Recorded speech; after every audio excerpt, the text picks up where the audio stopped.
right, it's Nick Lucas from Influence Faculty, and I'm really pleased today to have James Schramko with me on this call. How you doing, James? Good, thanks. How you going, Nick? Very good. Look, James and I go back. Well, it's not a long, long way, but it's definitely about 4 or 5 years. And James has been very influential on me and my journey online and my changing career. And I mean, right through to what I'm doing now can be largely attributed to the advice and input that James has had on me. So if we're talking about influence faculty and influence, then James has been someone who's had a fantastic influence on me. And I hope through this interview that I can help pass that on, and he can have an influence on you as well. So, James, do you want to just explain to people exactly what you're doing now, kind of in a nutshell, where you came from and what your business is now, and how you got there? What were the kind of main steps that got you there? Sure. The main steps were I ended up in sales. I was in a sales role working with good brands like BMW and then Mercedes-Benz.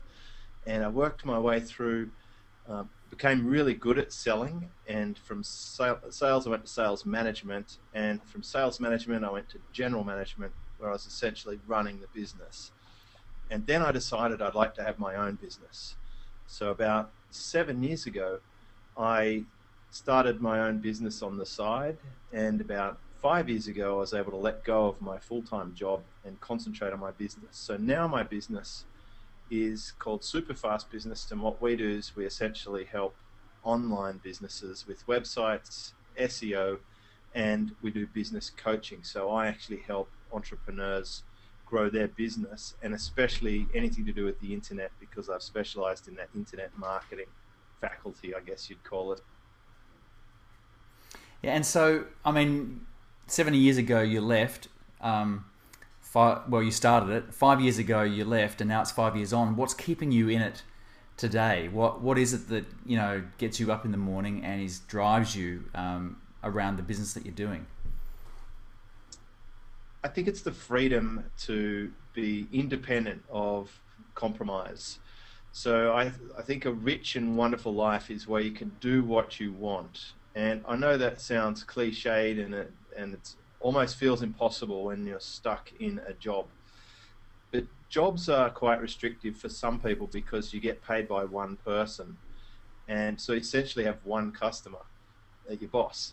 And I like having multiple customers and the freedom to schedule my work around my energy levels, and even location wise, it can be done anywhere. So it's location independent, it's boss independent, and I have a lifestyle now that I think many people would feel is a fantastic one, and that motivates me.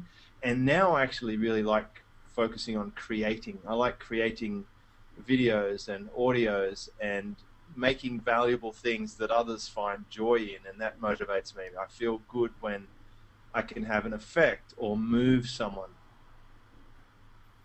Which is essentially influence, and that's one of the key reasons I wanted to speak to you as we get through this chat, is to delve into that mind of yours. I know, which seems to be very naturally influential, but I know that you've studied a lot around it as well, and we'll definitely get to that. But before we do, I guess I wanted to give you a moment to reflect on what you think is one of your greatest achievements in the current business that you've got, the one that you started 7 years ago and that you're running with now. What do you chalk up as your greatest achievement with it?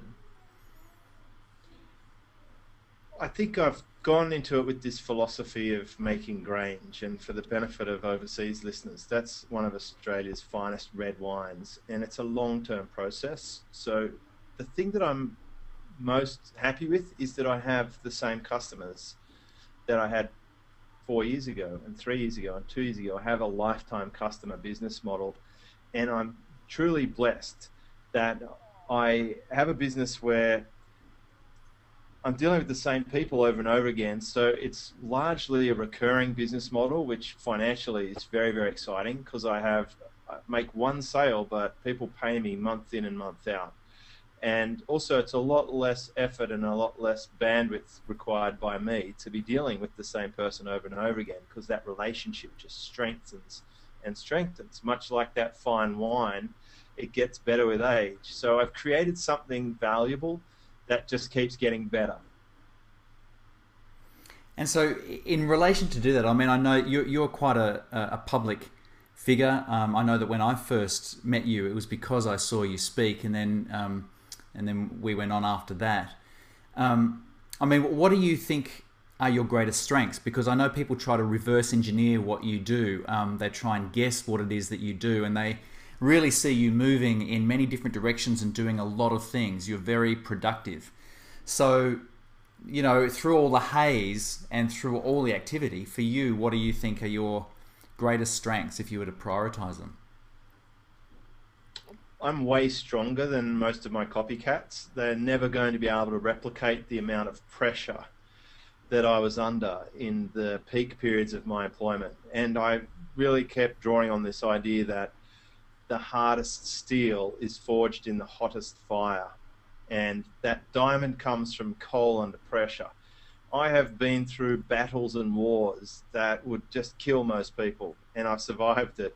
So I think they would find a lot of trouble replicating that. So, you know, when things come along as they do in life that would blow people over and they don't get up, I just get back up, and I have a very strong infrastructure that allows me to motor through what others find difficult.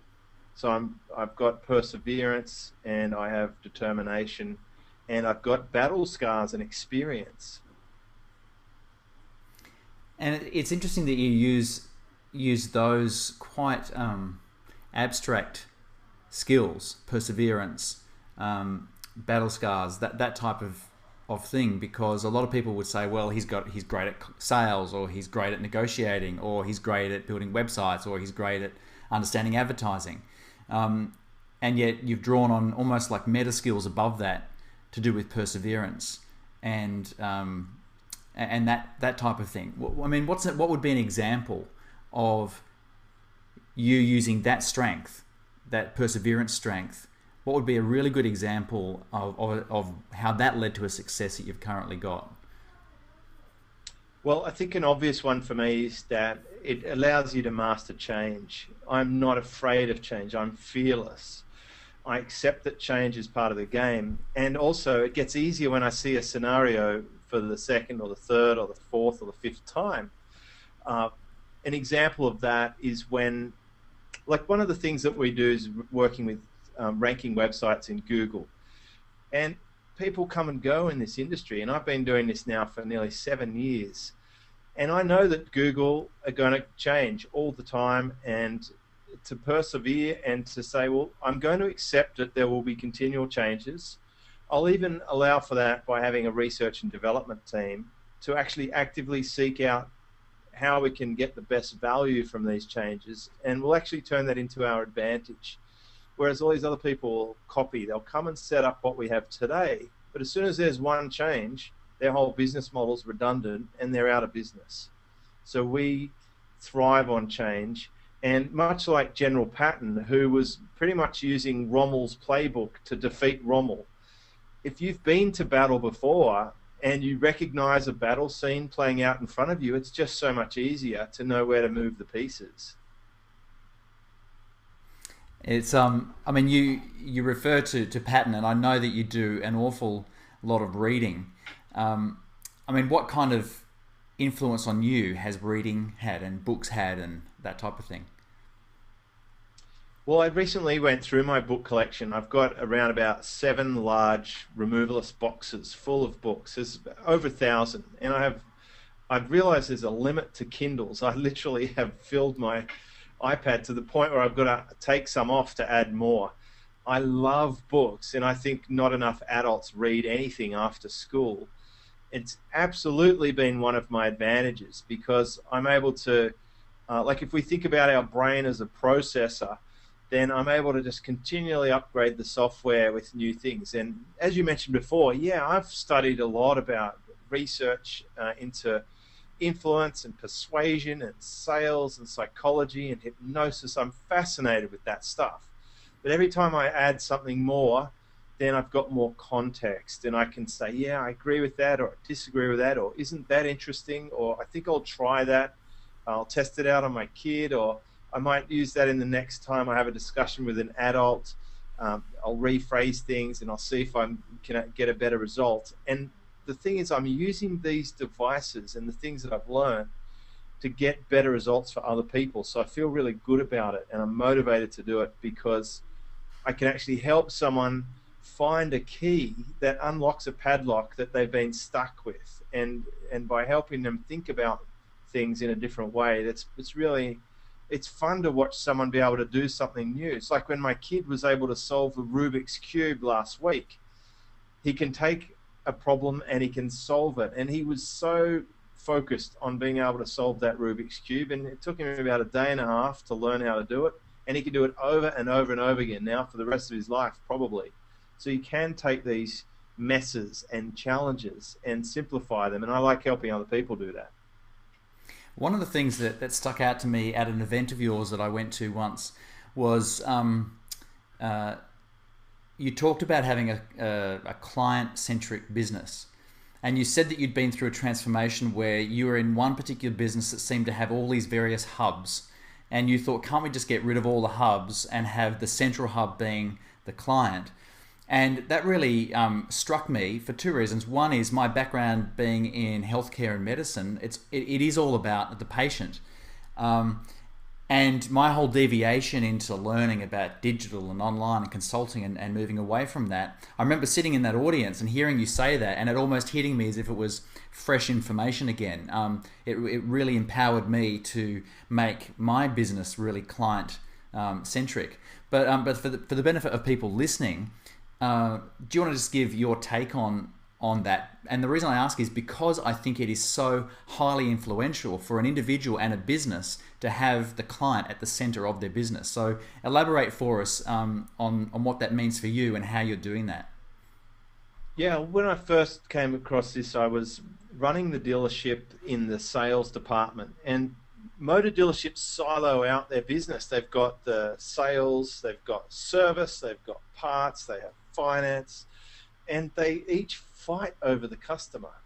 And they failed to recognize that the same person is using all of these services. And I went off to some training to learn how to run the dealership. And as my project, I came up with this project and I called it One Customer. And I'm like, hey guys, and it's a male-dominated industry, so it really is guys. Stop siloing out this business. Let's put the customer in the middle, and it's like a big chocolate wheel. It doesn't matter where someone comes into the business. They might service their car. That person is a chance of upgrading their car to a new car. So we should put a little marketing device in there.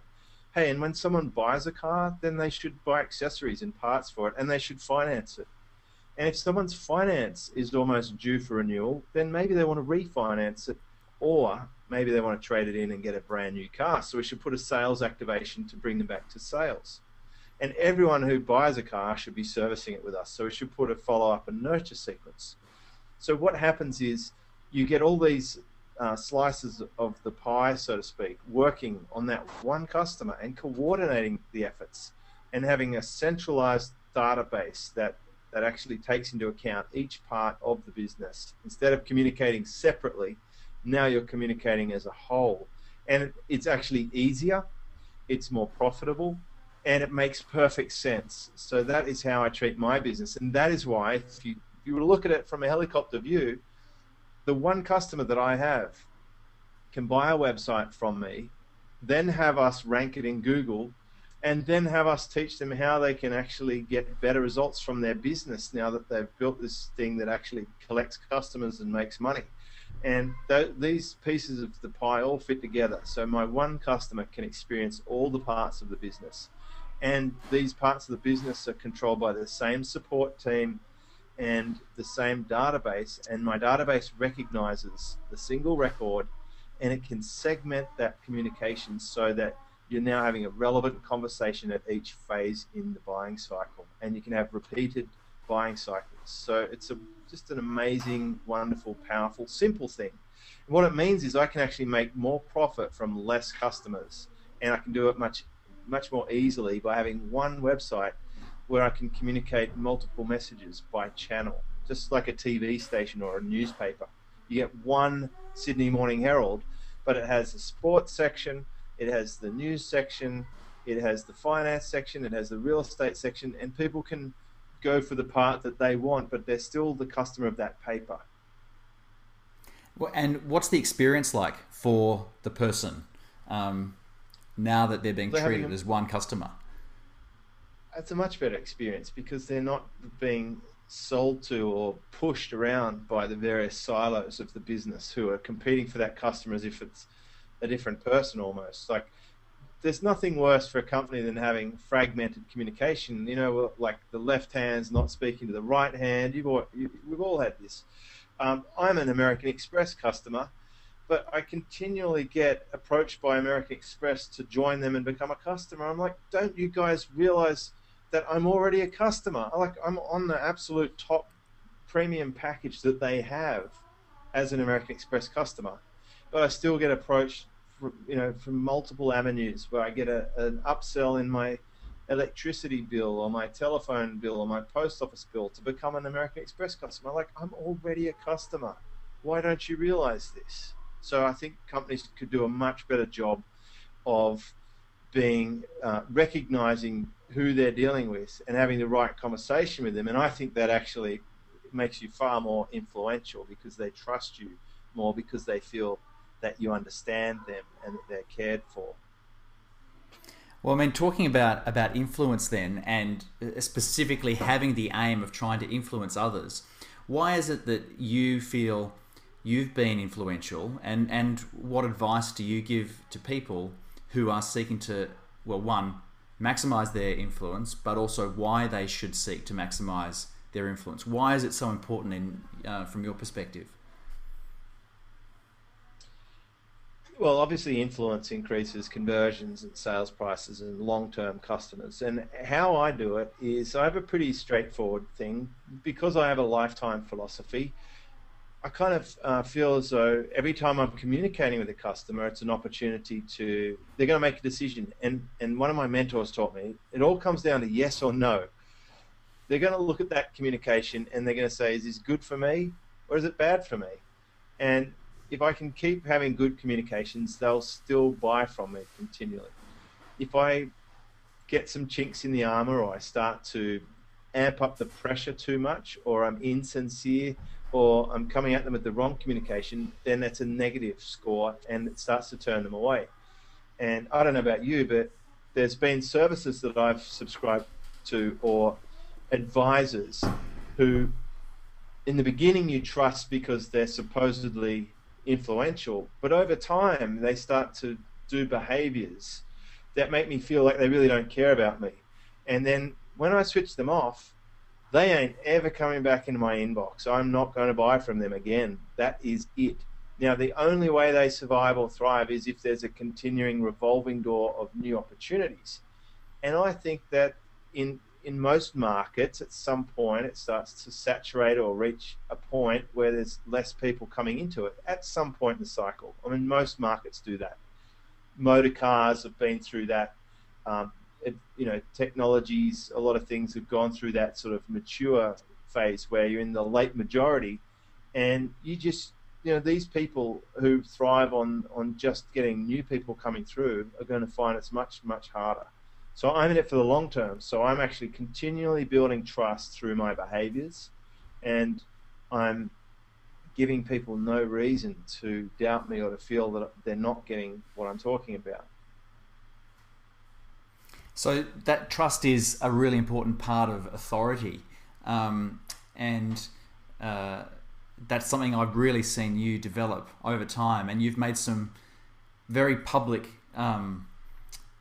positioning statements around exactly what you stand for and what you won't stand for, and I really began to see the trust levels around you and what you do grow after you made those really quite firm stands in the ground, which also might have attracted some criticism of you at the time, but you really stood your ground, and I saw that happen.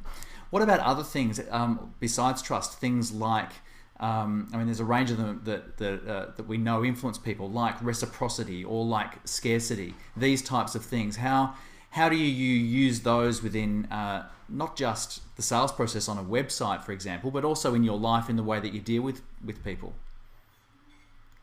One of the things that I do is I give away a lot of stuff. I have 3 or 4 podcasts. I have a blog where I post a video training or a podcast or an interview almost every day. So I'm giving away a huge amount of stuff, and I'm sure that creates an enormous amount of reciprocity to the point where people promote for me without payment, without compensation. They just share it because it's good stuff and they feel that I've shared something with them and they feel compelled to share. And if I ask them to share it, then they definitely share it. So that's been something I've focused on over the last 12 months. And I can really see an impact there in every analytic score or right down to bottom line profit. The more stuff I'm giving away, the more people find out about me, the more I can find my metal filings, as I'm the magnet, and I can ignore the wood chips. I'm just attracting the metal filings to my paid products. I don't care if 99% of the people that come to my site never buy anything, because the 1% who do, and it's actually higher than that, it's probably 5 or 6%, they actually generate me millions of dollars. So I'm happy with having a really wide catchment there and trying to put out more value. If I can just create more value and spread it further, then it really helps people and I get helped as a byproduct of it. So I'm definitely using reciprocity. Scarcity is good. I have strong filters in my highest level program where I help business owners. They have to have a minimum income threshold. They have to be able to satisfy several criteria, and it's not even available most of the time. It's only open up maybe 4 times a year. So scarcity absolutely increases influence, and people strongly desire something they can't have. And the fact that it's so hard to get into makes it really valuable when they're in, and people stick around for quite some time, as long as there's a good match there. So I found that scarcity is a really good thing, and it has to be real. And another scarcity thing is when I run a live event, because it's a specific deadline. You're not making up the date. I mean, it's an actual date. People miss out on a date, they cannot come to the event. It's over. And I choose things like venue size as a scarcity factor. I cannot have more than X number of people in the room. And I've also tested things like increase in prices as time goes on to reward the behavior of early orders. And that's been working really well for me, where I've actually got an increasing price per purchase, so that the earlier people make a decision, the better the reward. And it's upfront, it's transparent, and it's obvious. So, I mean, they're the kind of things that have an influence on other people. And I've always marveled at your ability to do that. You are highly influential, and anyone who would take the time to look into the information that you provide through the various podcasts and the blog posts that you have and that sort of thing, which we'll make a list of underneath this video as well for them to go and check out. One of the other things that we talk about here at Influence Faculty is the impact or the influence that our environment can have on us. And I've also noticed with you over the years that I have been very vocal about teaching people how to set up their workspace and even more generally their life in such a way as to facilitate the action or the outcome that they actually want. So just as an insight into your life, for example, what are some of the key things that you've done to change your physical environment, your space, in a way that's had a direct influence and positive outcome for you?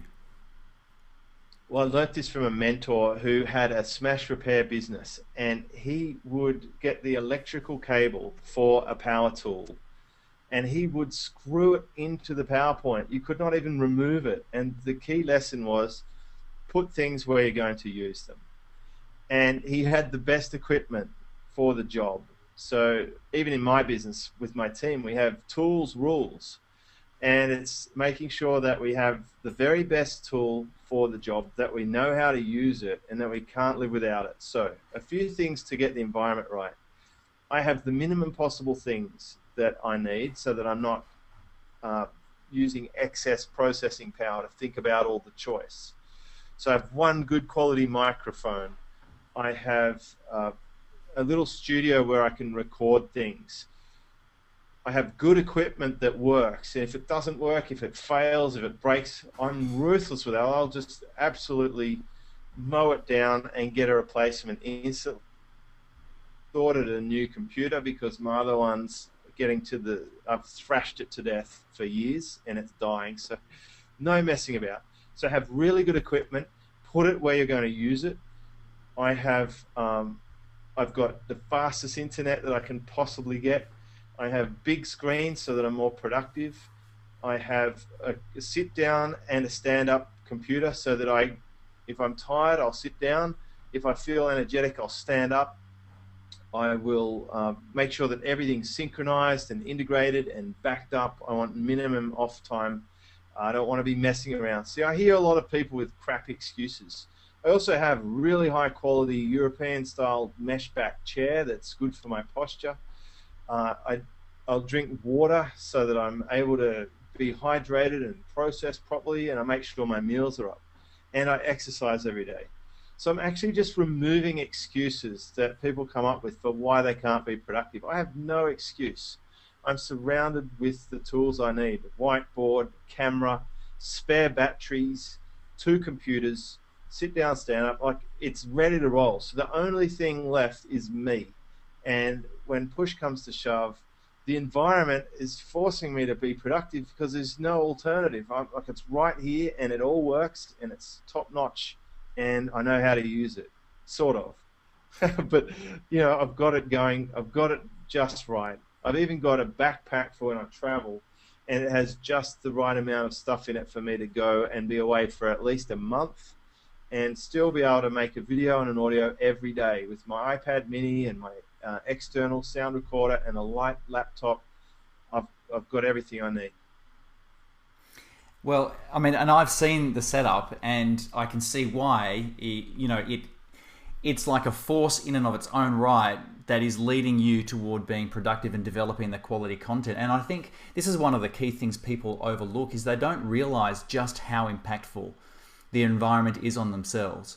I mean, if people had a slow computer, if they didn't have a password manager, if they had an internet connection that was slow, if they didn't have the right mic, and all these things were actually forces against them, I come across people who don't even realize that, and they think that the reason they've not succeeded is because they lack some kind of internal motivation.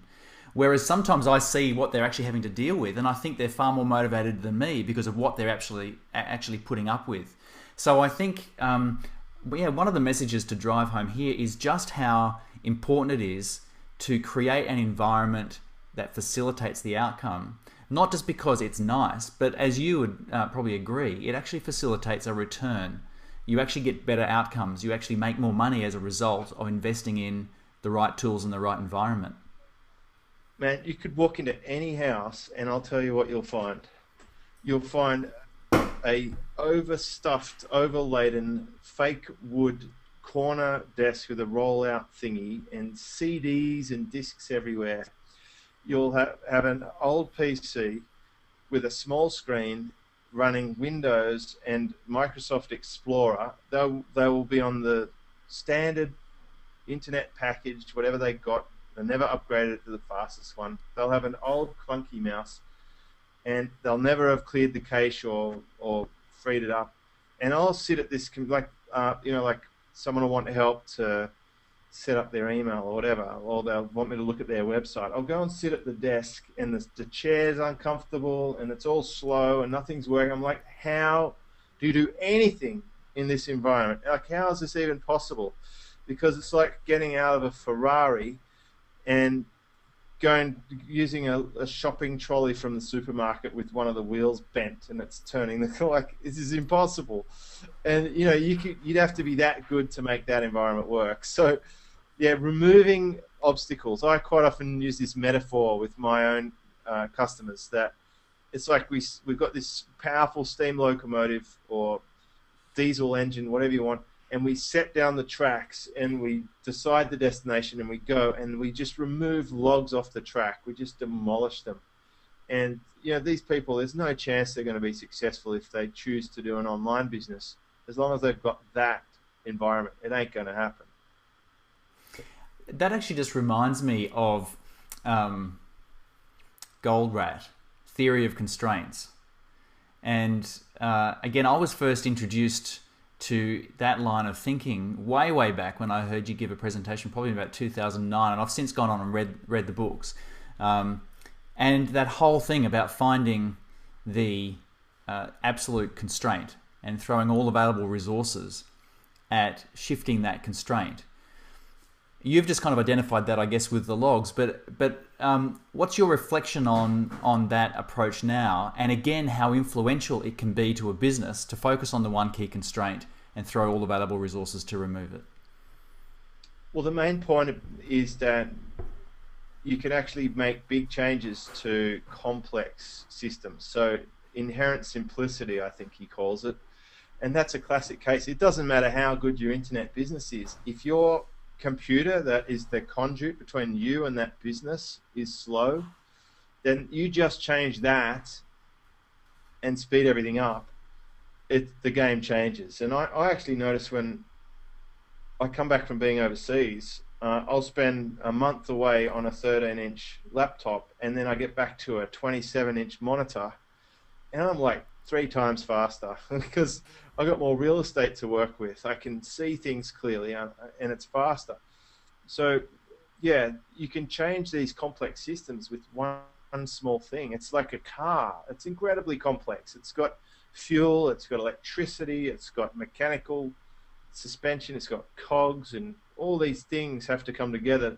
But one flat tire will stop the whole thing. So, you know, just work on the thing that's going to get the whole vehicle moving. And for most people, if they can identify that bottleneck and just work on that and put a bit of resource to it, then that is going to get a really, really big result in a very short time. Like, you change a flat tire on a car, the difference between stuck on the side of the road or going 110 kilometers an hour down the freeway is significant.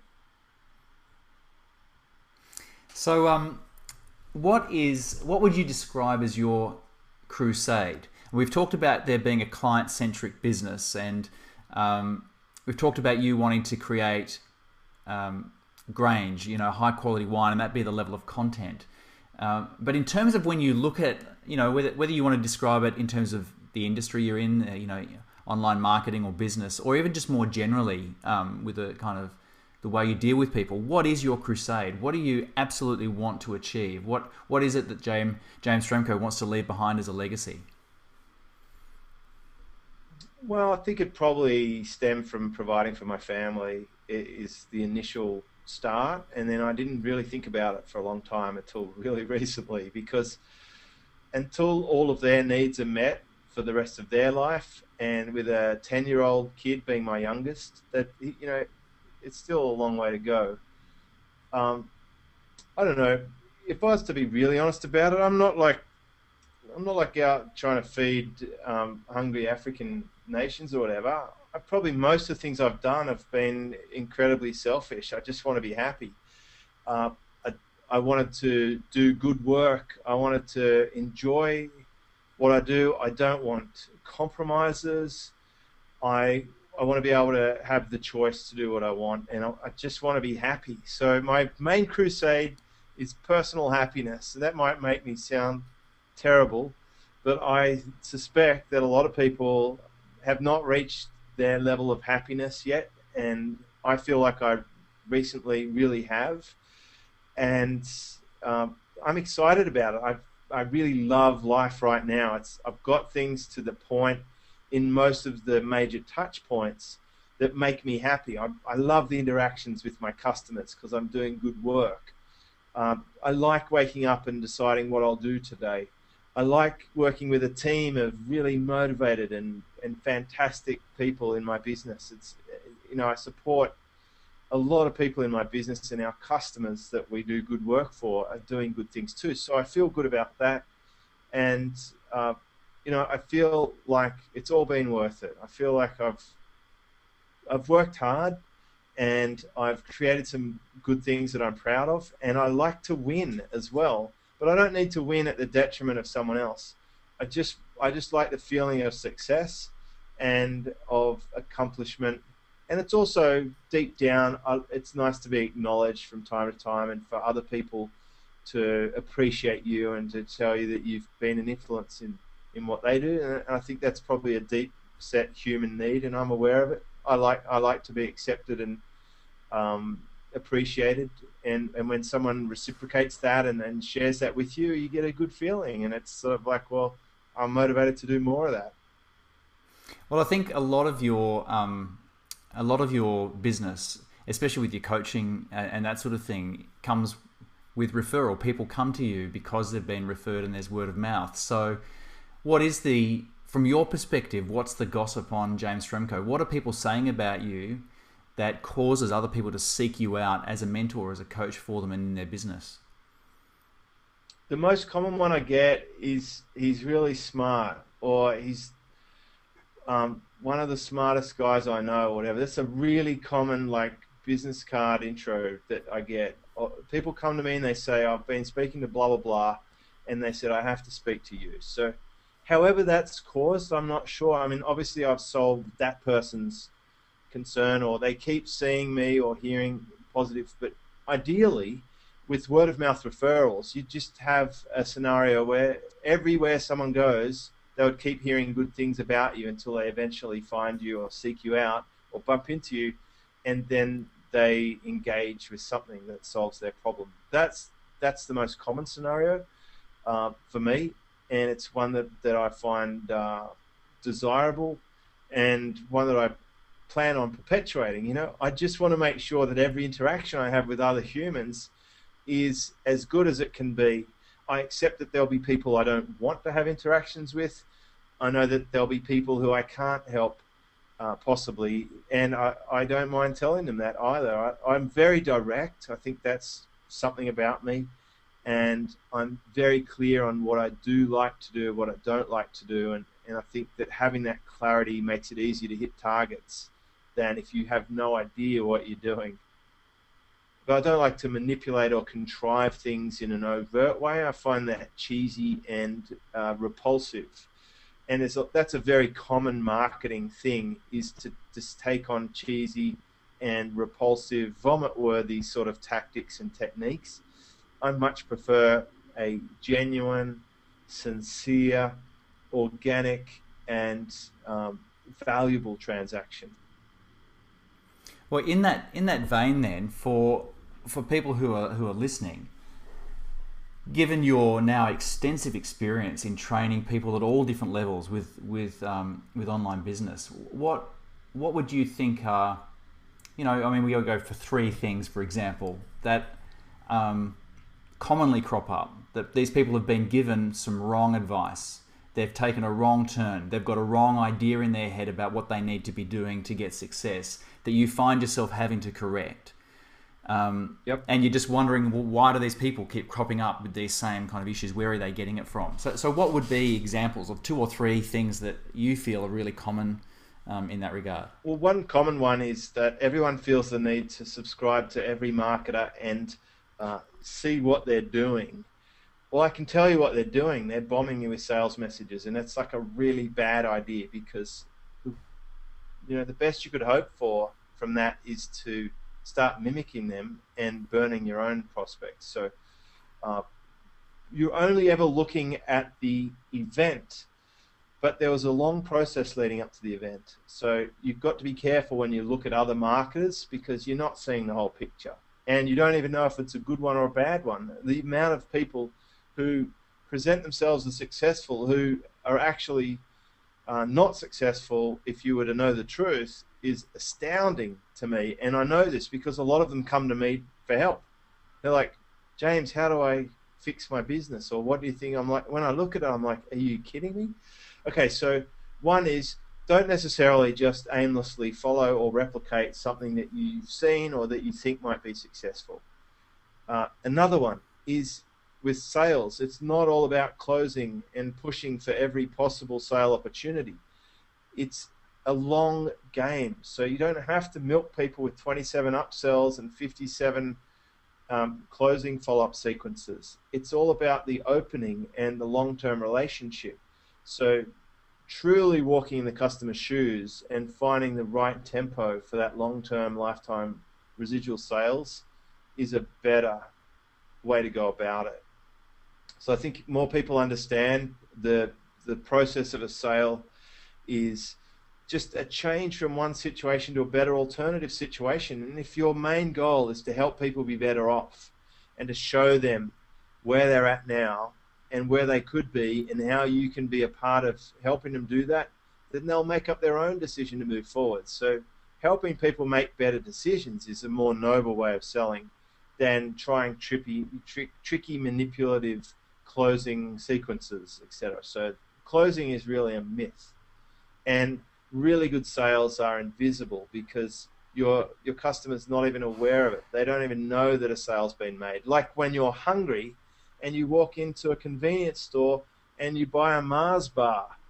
You've probably seen 100 Mars bar ads, but that's not on your mind. The person behind the counter didn't have to sell you anything. They just had to make it available because you're already hungry.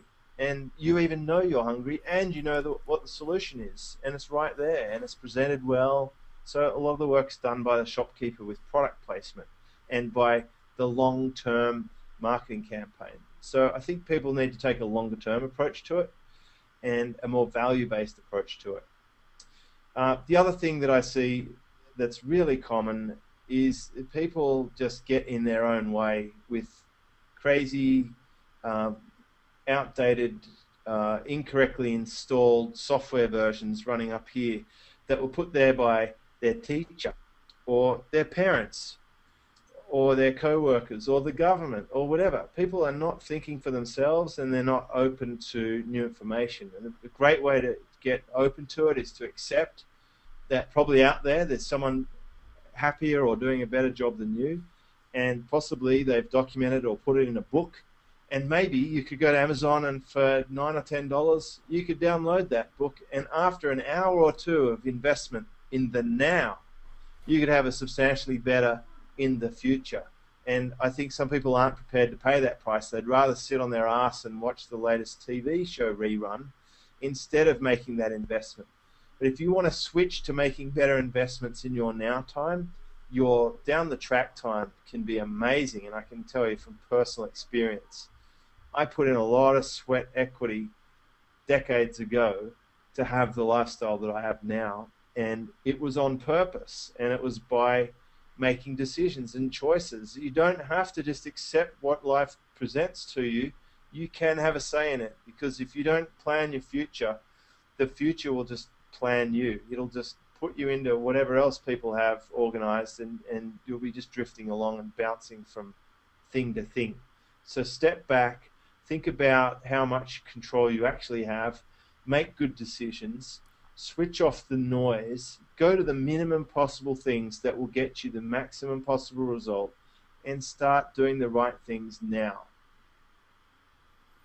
Well, that is that's great advice, of course. No, you wouldn't expect anything less. I mean, if people are looking at doing that, and we'll begin to wrap it up, and we'll bring it right back down to even some tactical influence tactics. Not so much again around sales, but even if we talk about just human interaction, because I know that you've got a large staff, and you've had that in the past. That's part of your heritage. But just working with people, what have you found, and what would you like to end with in terms of advice or insights around just being an influential person? For you, what have you found naturally works when you're trying to get more yeses out of people, when you're trying to get along with people and work together for a positive outcome? Well, care about other people, that helps. And if you really can think about it from their point of view, like a really common one for my industry is employers say, how can I time track my team? How can I monitor what they're looking at on their computer? And that I'm thinking, well, gosh, have you placed yourself in their shoes? Do you think as an employee that would be really awesome place to work? Because I think it would suck. And I think they're not really thinking about it from the other person's point of view. So one of the key things that I've done is I've really put myself in the mind of someone who might work for me. And I think, what would they think is awesome? What could I do to make their life better? Because the byproduct of that is they're going to work hard to make my life better. I've even had people reject a pay rise. One of them, who earns, let's say, circa $1,000 a month, rejected a pay increase on the basis that she said, boss, if you give me a pay rise, you're never going to reach your $10 million a year target. That just blew me away. Like, they're thinking about my 10 million, which was the target. I stated that target. And they're earning maybe 10,000 a year. And they've put themselves in my shoes. And I turned around to that person. I said, you know what? Unless I give you a pay rise, I'm not going to reach my 10 million a year, because I want you to be happy with the work, and you're worth what I'm paying. You're worth more than that. And I want to acknowledge that and recognize it and show you how valuable you are to what we do. So caring is good. Putting yourself in their shoes is good. And another key technique that I found really helpful with the team is not trying to tell them every step or show them how clever I am and step it all out for them and have them comply in a robotic-like fashion to a standard operating procedure. Instead, I tell them the result that would be awesome, and I ask them to develop the standard operating procedure, and I ask them to figure out a way to make it happen. It's kind of cool. It's like giving them the Rubik's Cube and saying, this is a messy Rubik's Cube. This is a solved Rubik's Cube. What we really want to do is we want to go from that to that. Probably out there someone's documented or how to do it, or we could spend a lot of time learning, but we need to make this happen. It's important for us that we can solve this. Let's go about and do it. I'm going to leave it in your hands. You're smart, you're clever. So I'm using Cialdini's labeling technique, and then I ask them for the behavior that goes along with that. Now, I'm sure you'll be able to work it out. Let's get stuck into it. And if you need any help at all, come and talk to me. So I care about them, and I'm thinking, again, from their point of view, it's kind of fun. It's a challenge. It's rewarding. There's a sense of achievement, and they own the victory. It's not my victory now if I give them all the steps. If I don't give them the steps and they figure it out, it's their victory, and they couldn't have done it. I couldn't have done it without them, and they know it, so they feel appreciated. So a lot of the things I've talked about are sort of coming together as a beautiful symphony here, but that's how it works. I've found they do amazing work, better than I could have even asked for, that I wouldn't even know how to ask for when I tell them the results that I want. They come up with amazing processes to get that result. Well, if we look at the three core things that I base influence on here, and that is where we talk about me, which is our ability to influence ourselves, we, which is the social structure, the social influence, and then space, which is our environment. The thing that strikes me about you, James, and always has, is just how holistic you are across all of those things. You've always been very self-driven from a motivation point of view, but you've also been prepared to go and do what it takes to get the skills to actually follow through on what you're motivated to do, and that's really important. You've been highly influential, and I've watched that and learned a lot from you around how you apply various techniques of influence to help people and bring them to a decision that empowers them. And then, of course, as you were talking about with your space and in your environment, you've been very aware of how that has an impact on you. Unlike most people I've ever worked with or been around, this holistic kind of framework that you have across all three of those. And I think it's this interview has been a great way of you demonstrating why having those three things working for you are so important in terms of the ultimate success. Because I think people can look at people who are successful and think, well, they just know how to run a really good blog, or they just know how to do SEO, and that's why they've had success, because they know some secret SEO tricks. Whereas what we've explored with you today is this incredibly deep application of influence in multiple aspects that have led to where you are. And the thing I guess I wanted to draw out for people listening on here too is the one theme that I've picked up right from the beginning of this interview right the way through is how much you actually put the other person first. Empathy, caring about people. I mean, I've just been across with Cialdini over at Arizona State University, and one of the key things that they were talking about there was just how important it is from the liking principle of influence. It's important to get people to like you, but it's even more important that they think that you like them.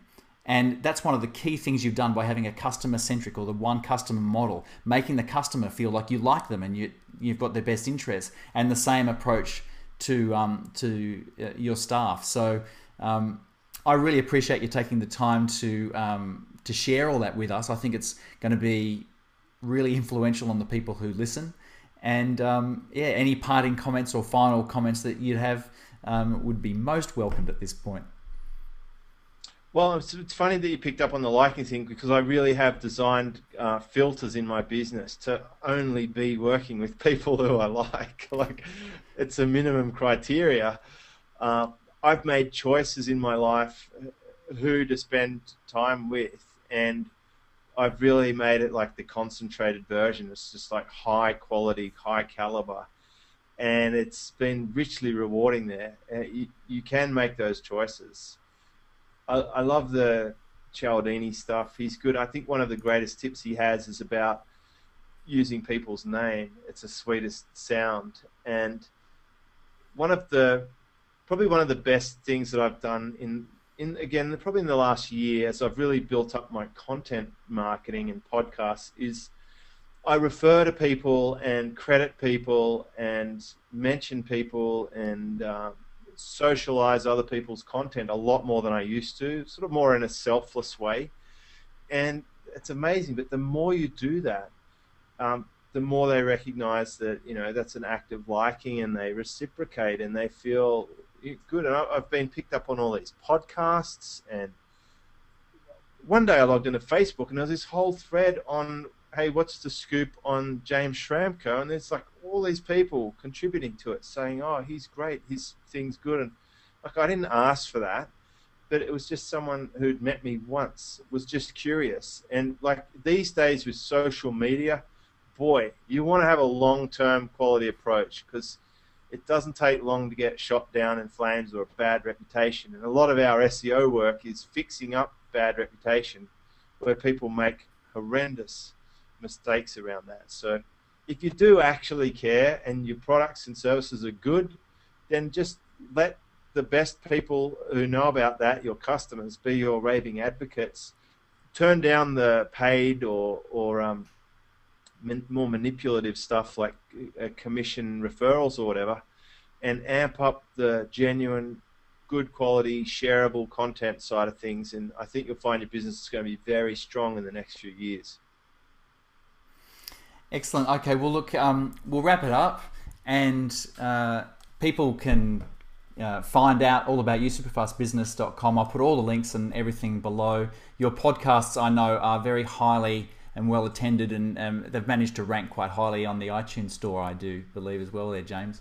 So congratulations on all of that. And again, thank you so much for taking the time to share your insights and wisdom around all this. And I'm sure it's going to be beneficial for a lot of people who listen in. Thanks, Nick. Cool.